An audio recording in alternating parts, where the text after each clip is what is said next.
Siamo live, ragazzi, Battery Weekly, siamo settimana 17, notizie interessanti, partiremo, lo vedrete, da una cosa scottante di cui si sta parlando, vi daremo anche spazio eventualmente per delle domande aggiuntive alla fine.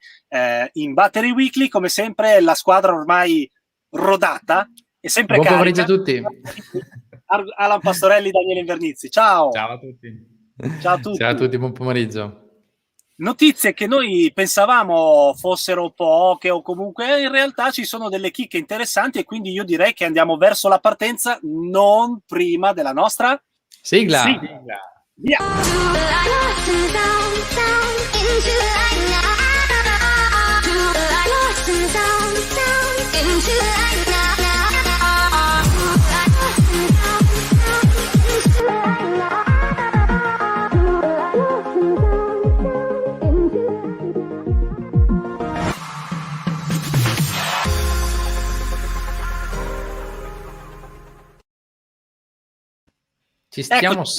Ci stiamo sempre più affezionando a questa sigla. Vero? Questa sì. Musica un po' tamarra. È un po' carica, ma gli si vuole bene. Un po' carica, hai detto la parola giusta. Esatto, è carica. Quindi ci sta. Marco, esatto. Partiamo.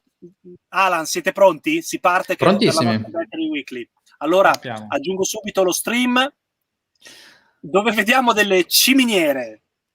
Esatto, e qui non possiamo che lasciare la parola a te, Dani, per questa news. Ragazzi, questa settimana abbiamo lanciato la bomba, tra l'altro a seguire anche alle 18:40 circa ci trovate dall'altra parte a parlarne. Abbiamo lanciato quella che potrebbe essere vista un pochettino come, cioè, o meglio, è una provocazione che serve a smuovere un pochettino le acque. Taranto, la bellissima Taranto, per chi di voi l'avesse visitata, una città storica molto bella che comunque ha il suo tessuto anche economico basato su una acciaieria, quindi un'industria pesante che assorbe tante energie, sicuramente dà anche tanto lavoro, sulla quale ovviamente ci sono state tantissime polemiche. La nostra proposta, Tesla Owners Italia, partita proprio da noi, è quella di dire Elon, prenditi in carico tutto, converti, anche dal punto di vista strategico ci sono i presupposti per poterlo fare, fai una gigafactory a Taranto. Ma sarebbe un sogno fantastico. Non semplice. Qua sotto ho qualcuno che di giga o comunque di produzione di batterie su scala industriale ne sa tanto.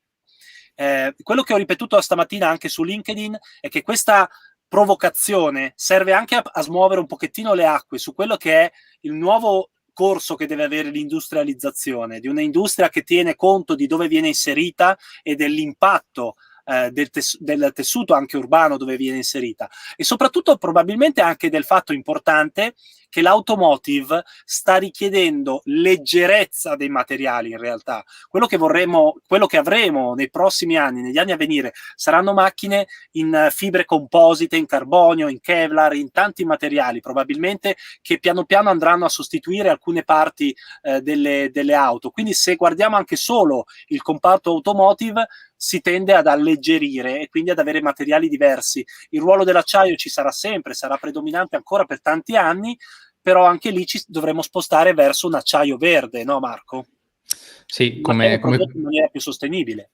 Come tutti i materiali, diciamo, che dovremo andare a utilizzare, cioè partire dall'acciaio fino alle batterie, insomma, tutta la filiera dovrà essere tracciata e in un qualche modo sicura per gli anni a venire, anche perché i consumatori di nuova generazione guardano molto a questo, perciò dobbiamo fare tantissima attenzione e pensare veramente in là con gli anni. Certamente è una provocazione, forse un sogno, chiamiamola così, no? Però anche l'idea di puntare in alto a volte, insomma, fa comodo ed è buono, no? Per nutrire le nostre menti. Poi si vedrà quel che succede. Se anche solo sarà servito a smuovere le acque, a dare un pochettino una svegliata anche al sistema paese, avrà avuto comunque un buon successo. Lo vedremo nelle prossime settimane. Ce lo auguriamo. Alan, poi se parte una gigafactory qui, Flash Battery è partner. Sarebbe bello. Esatto, dai.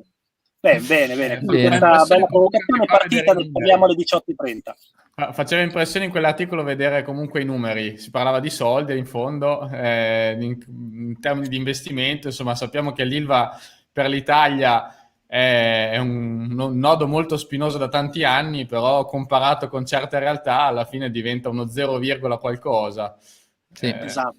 0,2. Esatto. Il nostro Pier poi non ha mezzi termini sull'argomento, dice l'Ilva è talmente un vecchio rottame che non conviene convertire gli altiforni, va demolita. Non ci va per istoppire grande Pier, che poi lui è lì sul posto, e siccome ha lanciato l'idea è lui che picchierà forte. Bene, esatto. grandissimo. Bene, Ottimo. guardiamo, in realtà questo è un aggiornamento che tocca in parte le batterie, si parla di aggiornamenti via remoto, perciò queste batterie dei Powerwall di Tesla che hanno ricevuto un aggiornamento e hanno aumentato la potenza disponibile istantanea. Diciamo che i kilowattora sono rimasti quegli stessi, purtroppo non si possono aumentare tramite un aggiornamento, però hanno aumentato in realtà la potenza erogata dell'inverter della batteria. Qui la cosa interessante in realtà è il concetto dell'aggiornamento da remoto, cioè tutte queste batterie, le nostre vetture, insomma, tutte sono sempre più interconnesse, perciò si riesce veramente a cambiare, dare nuovi servizi, offrire nuove prestazioni, diciamo senza fare nulla. Ecco, sentivo anche parlare sul tema della EQS, la nuova Mercedes elettrica, anche lì sembrerebbe che tutti gli optional ce li abbia già inseriti a bordo, e però tu andrai a pagare, diciamo, gli optional sbloccandoli solo via software dall'applicazione, e questa è una roba insomma che cambia totalmente quello che è stato fatto fino, possiamo dire, 5 anni fa? Perché... Esatto, sì, fino a 5 anni fa. E questa è una cosa interessante, tra l'altro si aggiunge alla notizia che negli Stati Uniti il Powerwall sarà legato alla vendita del fotovoltaico di Tesla. Perché ovviamente Tesla conosce la produzione del suo fotovoltaico, il prodotto lo conosce bene, quindi vuole cercare di accorpare le cose e quindi gestire tutto, perché ovviamente via software probabilmente ti aiuta anche a seguire l'andamento dell'impianto, si cerca di fare squadra nella parte tecnica. E qui l'aggiornamento, ovviamente io ho visto sulla community nostra che tutti non vedono l'ora di avere l'aggiornamento sul proprio Powerwall. Poi tra l'altro Marco, anche tu no, hai... Giusto? Sì, io ho 3 Powerwall, infatti io in realtà non ho bisogno di più energia, perché già 5 kW per 3 vuol dire che riescono a erogare 15 kW messe assieme, perciò insomma direi che non c'è così bisogno, ma magari uno che ne ha una sola per qualche picco di richiesta della casa può fare la differenza, sì, assolutamente. Questo conferma quanto sia importante dunque fare una buona base hardware che sia aggiornabile, che abbia quindi la possibilità di essere aggiornata via OTA. Il Powerwall deriva un pochettino da questa architettura automotive di Tesla ed è una cosa sicuramente interessante e positiva. Qui diciamo che entriamo in un mercato che, cioè, non è quello della batteria, però così mi si accende la lampadina per dire: ma se vendono anche i loro pannelli fotovoltaici, ha senso mantenere la batteria diciamo a valle, cioè con l'inverter di mezzo, oppure portarla sui DC? Lo vedremo, esatto. lo vedremo. Dopo entriamo troppo nel nerd. Sì. Anche se molti dei nostri sono nerd, ma andiamo su BMW e ritorniamo sullo stato solido, Marco. Sì, ogni settimana abbiamo case che fanno dichiarazioni su dichiarazioni. Passeremo molto velocemente, per qua ipotizzano 2025, sappiamo che ci sono case già che la proponevano già quest'anno, poi l'hanno spostato 2022-2023, qualcuno parla 2025, si vedrà. Comunque stato solido è sempre una tecnologia a cui in tanti puntano, qua vediamo densità energetica 50% superiore. Io la chiuderei qui proprio, vedremo cosa succederà nei prossimi anni. Ecco, noi ancora non abbiamo fornitori che ci forniscono queste o che ci propongono dello stato solido. Ad oggi vedremo come evolve. Alan non vede l'ora. Alan sta aspettando solo quello. Parliamo ora. Stato solido di qua, stato solido di là, eppure i fornitori per lo stato solido non ci sono attualmente. Seriamente, no. Dicono. Esatto. No. Quindi alla fine sicuramente vedremo gli sviluppi, anche perché ormai ne stiamo parlando da settimane e settimane.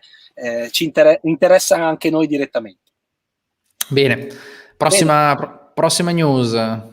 Alan, non so se vuoi commentare qui, si parla di Inolit. Inolit sì, è un nome già noto da tempo, già da molto tempo infatti lavorano su un'elettrolita che ha la particolarità di non essere organico e quindi di non essere infiammabile. L'elettrolita è quel liquido che sta all'interno delle celle, quello diciamo che verrebbe sostituito dallo stato solido, ma ad oggi ancora c'è, non è solido ed è liquido, e oltre al degrado tipicamente è l'elemento più infiammabile, che quindi quello che può prendere fuoco se innescato da altre reazioni che avvengono di contorno. Loro hanno sempre sviluppato un'elettrolita inorganica, quindi non infiammabile, e adesso dicono di aver aumentato anche, grazie a questo elettrolita, alla sua capacità di lavorare a tensioni più elevate, quindi già solo innalzare la tensione di celle significa poter, a parità di amperora, innalzare l'energia disponibile. In più, evidentemente, anche l'energia, la densità energetica e la quantità di amperora stessi può aumentare, e quindi promettono di aumentare di molto la densità energetica. Diciamola così generica, perché i numeri qua sono un pochino contrastanti, non ben chiari. Diciamo che realisticamente, cercando di trovare un filo conduttore, potrebbe essere un aumento comunque di circa il doppio della densità energetica in termini di peso rispetto a quella che è una batteria attuale. Quindi in ogni caso un ottimo risultato. Anche qui parliamo di ipotesi ancora, potenziali sviluppi, non è ancora pronta. Diciamo che sembra una notizia molto giornalistica qui, perché sparano un kilowattora per ogni chilo. Poi in realtà abbiamo fatto un po' di ricerche, e perché se fosse così sarebbe 4 volte la densità energetica delle batterie che diciamo ci sono oggi in commercio e sulle nostre vetture. In realtà si parla di materiale all'interno delle celle che ha questa densità energetica. Poi nel pacco batterie diciamo che abbiamo trovato dati attorno ai 320 watt/kg, che è sicuramente buono, ma non è, diciamo, una cosa così in là, ecco. Soprattutto poi un'altra cosa che abbiamo visto è che puntano anche ad alzare la tensione massima di queste celle, visto che è su base sempre NMC, che normalmente sul fine carica è considerato a 4,1 volt, 4,2, qui cercano di spingerle a 4,6. Di solito non si fa, appunto perché degrada, ma potrebbero dare qualche vantaggio proprio con l'elettrolita non organico. Esatto, alta in effetti, alta. Sì. E su quello poi, sulla base del fatto che alzi la tensione, poi cambia anche l'elettronica di potenza per i motori e tutto, ovviamente, o comunque cambiano un pochettino anche questi range, no? Probabilmente a mettere meno celle. Esatto. Potrebbe variare di più diciamo la tensione lungo tutta la scarica, cioè potremmo avere più variazione da batteria completamente carica a batteria completamente scarica, però anche qui non è detto, perché alzando la tensione massima magari tirano su anche la minima. Questo non l'abbiamo trovato, ecco. Bene, diciamo che va presa con le pinze. Sì. Siccome si parla di 1000 chilometri, che è un po' il range mentale che in tanti vogliono, è meglio appunto che valutate questa notizia un pochettino con le pinze, come diciamo sempre. Esatto. Qui, visto che ormai stiamo facendo ogni puntata un piccolo approfondimento, oggi abbiamo deciso di parlare un po' dell'omologazione R100. Esatto. Questa omologazione è richiesta soprattutto nel mercato, diciamo, automotive, a partire anche da ciò che sta in strada, tranne i quadricicli, diciamo, leggeri pesanti. Tutto il resto diciamo, è richiesta, ed è una certificazione effettivamente abbastanza pesante. Noi l'abbiamo fatta per alcuni pacchi batterie e non è per niente facile, perciò anche chi a volte ci contatta ma voglio fare dei retrofit su delle vetture, ecco, sarebbe bello, però poi alla fine ci si scontra con anche l'omologazione di questo kit, che richiede spesso, anzi sempre, proprio questa certificazione, la vediamo espressa così, ECR100, che richiede diversi test, e qui ne vediamo alcuni. come per esempio test di vibrazione, test di accelerazione, che qui per esempio parliamo di tanti G. Le nostre batterie le abbiamo testate su un banco Continental, dove provano l'effetto degli airbag sulle vetture, perciò capite anche la tipologia di strumentazione che serve per fare questi test.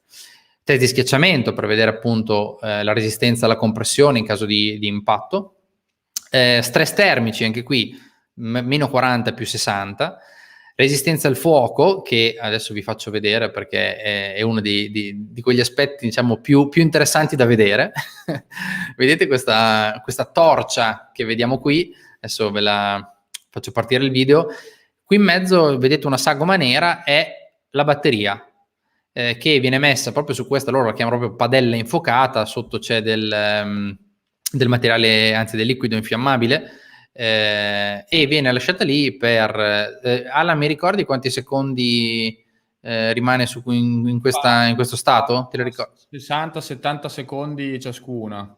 Ok. La prima è esposizione alla fiamma diretta, deve essere fiamma di benzina, perché in questo caso in realtà vogliono simulare quello che avviene quando un veicolo elettrico a batteria viene coinvolto in un incidente con un veicolo non elettrico, quindi ci può essere fuoco di carburante, perché deve essere proprio questo, quello che brucia è carburante commerciale.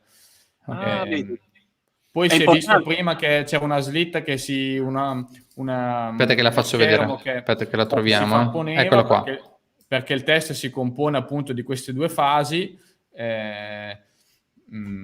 La durata totale è circa 2 minuti. Ok, e praticamente insomma si va a verificare che anche la batteria esposta, diciamo, a queste alte temperature non abbia esplosioni, non ci siano appunto deflagrazioni o robe simili, e neanche non si apra, giusto Alan? Non si deve neanche aprire, ok? E infatti tra poco vedrete il carrello che sposta la batteria proprio perché è passato il tempo, e la mette in una zona sicura. Vediamo, insomma, tra pochi secondi. Quella è una flash battery, eh? Sì, esattamente. La batteria che ho io sul carrello. Fantastico. Esattamente, non è nera, ma scusate, non è rossa, perché di solito le nostre batterie sono rosse, ma questa era nera, a parte che anche dopo, eccolo qua. Qua vediamo quando esce dal fuoco, e l'unica cosa, vedete, che sta continuando a bruciare è il connettore, che è un connettore automotive che ha il case plastico, perciò ovviamente quello continua a bruciare per qualche secondo, poi si autoestingue, perché comunque anche quello è materiale autoestinguente. Perfetto. Quindi resistenza. La temperatura, scusami Alan, più o meno di quella fiamma? Mi sembra che abbiamo superato i 700 gradi, se non ricordo male. 700 gradi misurati sopra, quindi non proprio sulla fiamma viva, ma diciamo la batteria era, quindi la fiamma probabilmente era anche superiore, ma la temperatura dell'involucro della batteria ha raggiunto i 700 gradi, superato i 700 gradi. Sì. Bello. Bene. Anche vedere che si fanno i test è importantissimo, bravo, perché la questione fuoco è all'ordine del giorno. Sì, anche perché viene sempre richiesto, no? Anche in caso di impatto, cosa succede, cosa non succede, cioè qua si fa vedere un po' come sono costruiti i pacchi batterie. Test ovviamente di cortocircuito, cioè per verificare che l'elettronica interna protegga comunque l'esterno della batteria, e saltano ovviamente le protezioni interne. Test massima temperatura, verifiche delle protezioni interne, proprio quello che dicevamo prima, anche non solo in cortocircuito, ma anche in sovrascarica e sovrascarica. Conformità, diciamo, alla sicurezza elettrica e così via. Qui per esempio vedete il test di schiacciamento, questo qua sulla destra, sulla destra e vabbè, questo è sul tavolo vibrante in cui abbiamo testato i vari pacchi. Quello che vedete qui è un pacco da 15 kWh, parliamo di veicoli comunque elettrici, ma per applicazioni in centro storico, cioè raccolta rifiuti, come si chiama? Vediamo, allarghiamo un pelo, ok. Raccolta rifiuti, delivery last mile, e così via. Sì. E questo sono giusto per parlarvi un po' anche di queste omologazioni, visto che spesso ci richiedono, anche oggi ci è arrivata una richiesta ma io ho una Mazda, vorrei aumentare il pacco batterie. È veramente è veramente complesso fare dei retrofit, diciamo, in scala, rimanendo a prezzi comunque abbastanza contenuti. Ecco, quello devo essere molto, molto sincero. Guarda, già che ci siamo, Andrea Cirillo ci chiede: buonasera a tutti, quanto tempo fa è stato fatto questo test? Grazie. Questo test qui è stato un 2018. paio d'anni fa? Sì, 2018. 2018, sì. In realtà sono stati 2 dei test. Sì. Bene, grazie Però Andrea. diciamo che il regolamento non è cambiato, cioè vengono effettuati sempre così. C'è anche chi effettua questi test a livello di macchina completa, cioè a volte il test recente, alcune, se si fa col pacco batteria integrato nella macchina, alcuni test sono leggermente modificati, ma così è. Ottimo. Bene, andiamo sulla prossima notizia? Vai, andiamo sulla prossima notizia. Visto che mi ha fatto vedere insomma degli abusi su delle batterie, ora vediamo degli abusi sulle celle. Lascio la parola a te, Alan. Le singole. Okay. Vai Alan. Sì, qua si parla di una notizia, diciamo di una tecnologia sviluppata da questa azienda Soteria in collaborazione con Svolt, di cui abbiamo parlato anche la settimana scorsa. È un approccio, diciamo, una strada alternativa nel cercare di rendere più sicure le celle. Adesso qua stiamo vedendo due confronti di abuso. In questo caso sarà una sovraccarica che vediamo da una parte crea lo sfogo, mentre dall'altra parte no. Ancora più, diciamo, evidente è la differenza di comportamento nel test che vedremo adesso sul nail penetration. E cosa hanno fatto? Hanno un po' invertito la struttura interna, andando a sfruttare quella che è una debolezza di un componente, cioè del separatore, che è l'elemento che quando si va a bucare causa il cortocircuito, ed è anche l'elemento che si degrada più facilmente in caso di sovratemperatura, quindi fa sì che il cortocircuito si propaghi su tutta la cella. Loro hanno fatto un separatore più resistente. D'altro canto hanno reso più deboli i collettori di corrente, cioè gli elettrodi, le parti metalliche, che quindi sono loro che si degradano subito, degradandosi, sempre in caso di abuso, degradandosi vanno a interrompere il guasto, evitando che si continui ad alimentare con l'energia interna il cortocircuito. Quindi hanno, diciamo, un approccio alternativo, intelligente perlomeno nell'idea di pensare. Poi loro dicono che è anche permette di ridurre il peso e di ridurre i costi, quindi potrebbe anche avere effettivamente molteplici vantaggi costruttivi. Chiaramente tutti da verificare poi su larga scala, sia a scala di produzione sia a scala di celle, perché qui vediamo che gli esemplari sono comunque celle molto piccole. Sappiamo che le difficoltà poi emergono quando si vuole aumentare le dimensioni sia della cella sia del volume produttivo. Sì, in realtà questa cella qui, anche se ha queste performance, diciamo, di sicurezza, riescono a raggiungere anche una buona performance, perché comunque parliamo di celle con 240 Wh chilo, che non è affatto male, e poi bisognerà vedere come riusciranno appunto a scalare queste celle, proprio salendo nei vari ampere-ore, che poi quelli che richiedono, diciamo, che richiede il mercato, ecco. Qui forse un po' si vede quello che spiegava Alan prima. Stavo guardando, si vede l'alluminio. Normalmente, l'avevamo già detto, è composto da un sottile strato plastico, diciamo plastico praticamente, quindi è quello, è l'elemento più debole, che soffre di più anche il calore. Tipicamente comincia a degradarsi e a bruciare, a svanire a temperature oltre i 150 gradi.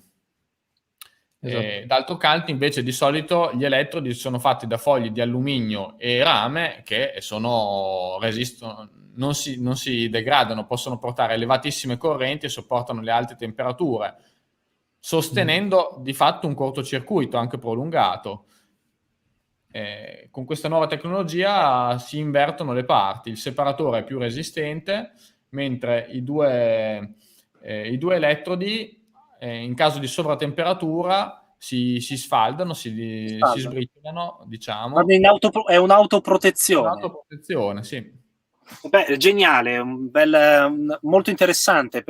Questo è un buon punto di partenza per una autoprotezione del pacco batterie. Interessante. Qua, Alan, l'hai visto tu questo video? Io non l'ho verificato.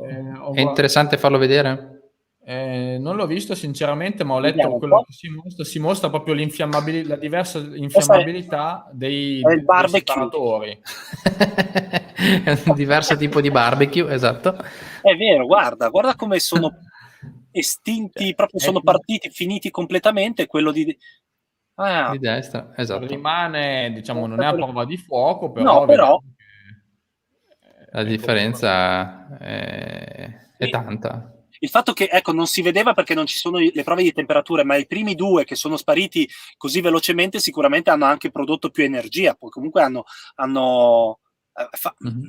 sarebbero stati i propaganti, giusto? Sì.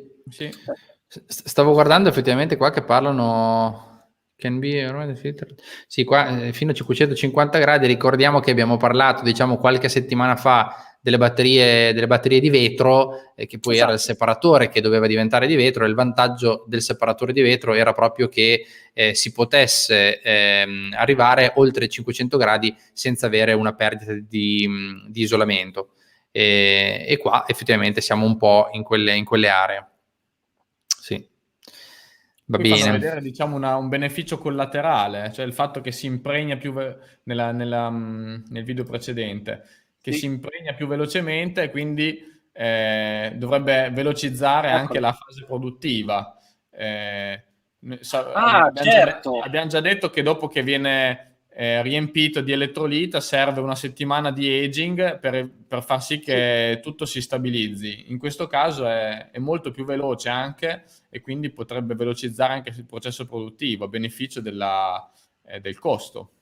Assolutamente, infatti se ve lo ricordate, e io ve lo ricordo, andate a vedere sul sito Flash Battery, abbiamo tutte le puntate, e in una puntata abbiamo proprio parlato un po', io l'avevo paragonata un po' all'invecchiamento del formaggio. C'è le stanze di aging dove le celle vengono messe perché hanno bisogno di tempo prima di andare di essere confezionate, poi spedite e via dicendo. Oltre a occupare spazi, oltre ad avere un processo produttivo più lungo, cioè ad allungare la filiera di produzione, ovviamente questo richiedono anche degli investimenti maggiori. Se questo aging è ridotto, ovviamente c'è una capacità produttiva più interessante. Qui vediamo un'applicazione tipica che è sul drone.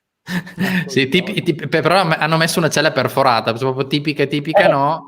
Diciamo che Daniele prima dietro le quinte va, parte. Sì, io prima ho fatto una risata perché bucarla con questo attrezzo molto carino da vedere.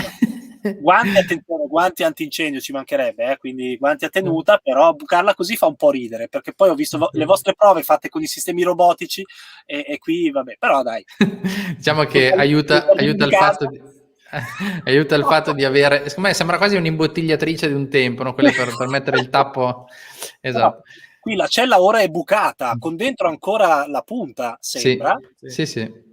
Il drone si alza in volo, quindi ha le tensioni e le correnti per poterlo fare, altrimenti non parte il drone senza tensioni e correnti giuste, e va. Sì. Ciao. Non se la sono sentita però di forare tutte le celle, l'hanno disassata una proprio solo per non forarle tutte. Vedete che l'hanno proprio disassata per farla lavorare così. Va bene. Bene, allora io andrei, se siete d'accordo, sull'ultima news, se non sbaglio, abbiamo, giusto? Sì, esattamente, ma che ci siano delle domande, ma se no direi che andiamo sull'ultima news. Non ci sono delle domande, ma ci sono dei complimenti, quindi vabbè, io li posso vedere. Li prendiamo, bene. Sì. Questa qui, Dani, vuoi commentarla tu? Vuoi che vada io? Come preferisci? Vai, lascio te. Vai pure. Io ho Sì, allora diciamo che qui si parla di una batteria allo stato solido che anche qui non si sa quando arriverà, cioè mettiamo subito le cose in chiaro.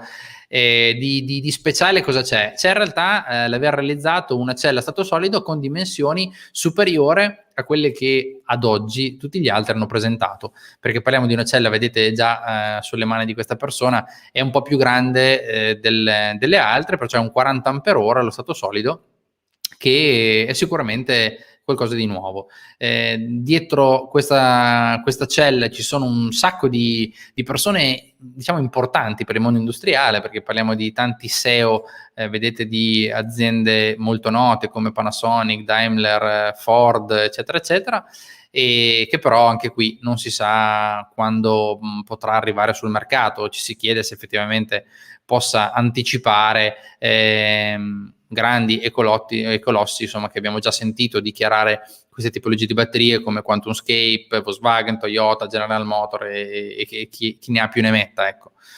Questa è veramente in breve la news. Non so se Alan hai qualcosa da aggiungere. No, qua vedevo loro prospettano 2 anni per arrivare in produzione.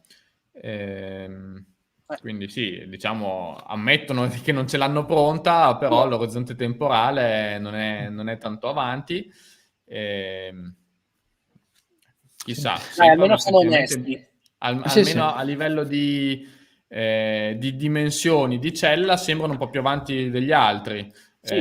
Magari diciamo, non puntano tanto sulla performance, sulla densità energetica, che sarà sicuramente alta, ma non è quella, diciamo, il punto chiave, quanto l'essere riusciti a fare una cella di dimensioni grandi, perché effettivamente tutte quelle che abbiamo visto nelle news precedenti erano tutte formato biglietto da visita, diciamo. Sì.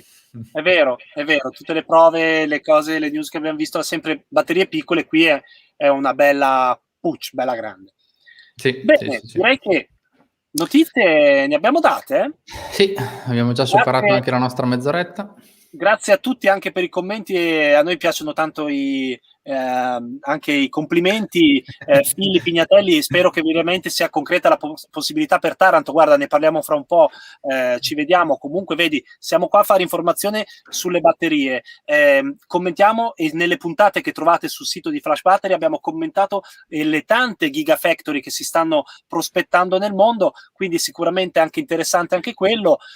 Quindi grazie a voi che ci seguite, grazie Luigi, grazie a tutti. Trovate tutte le puntate sul sito di Flash Battery, saranno anche sottotitolate in inglese, quindi avete veramente un po' il quadro delle notizie. Ci trovate qua tutti i lunedì alle 18 con la Battery Weekly. Anche Giaretta Marco dice quindi le 4680 sono già vecchie. Bel commento, bravo, ci stava assolutamente. Ancora no, non sono ancora vecchie, però grazie veramente per la vostra attenzione.